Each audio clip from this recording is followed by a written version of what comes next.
जब तक लोकेशन माफियाओं का नेटवर्क है तब तक ओवरलोडिंग रोकना असंभव ही नहीं नामुमकिन है।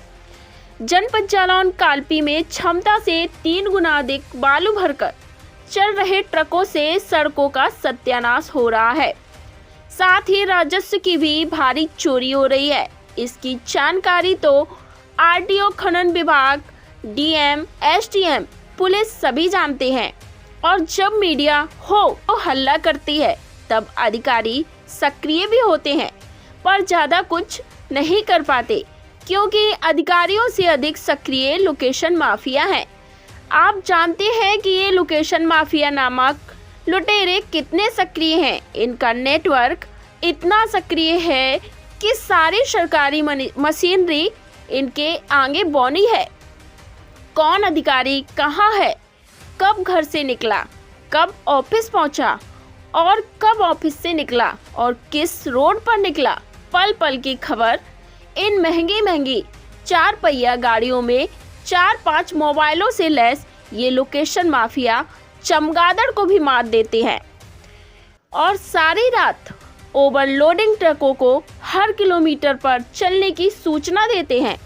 और जब तक इन लोकेशन माफियों का नेटवर्क सक्रिय है तो सरकार के लिए चुनौती है जो ओवरलोड रोक सके। अब आप जाने कैसे होता है अवैध खनन। कालपी तहसील सोने की खदान है जहां यमुना और बेतवा 2 ऐसी नदियां हैं जहां की रेत और बालू नंबर 1 का खरा सोना है, जिसे लूटने के लिए उत्तर प्रदेश ही नहीं अपितु उत्तर भारत के माफिया और सफेद पोश हमेशा लालायत रहते हैं और मौका पाकर दम से लूटते हैं।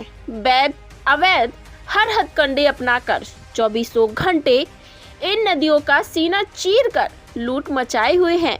आपको बता दे इस लूट में किस किस को भारी क्षति हो रही है। सबसे पहले आता है इन नदियों का अस्तित्व। वो ऐसे कि सरकार का जब पट्टा करती है तो एक नियम और दायरा होता है कि निर्धारित की गई माप के अंदर और इतनी गहराई तक बालू या रेत निकालना है, पर उक्त माफिया, उक्त लुटेरे इस नियम को उसी दिन चला देते हैं जिस दिन पट्टा प्राप्त कर लेते हैं और शुरू हो जाता है इनका घृणित तांडव। निर्धारित पट्टे से अधिक भूमि से और दी यहाँ तक कि रोक के बाद भी भूमि से और दी गई गहराई से 2 गुना तक बालू निकालते हैं। यहाँ तक कि रोक के बाद भी नदियों की जलधारा के बीच से भरी भारी जेसीबी पॉकलैंड मशीनों से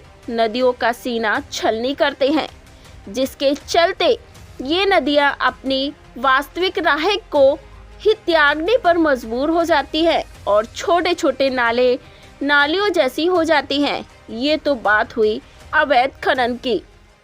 अब आप जाने क्या खेला है ओवरलोड का।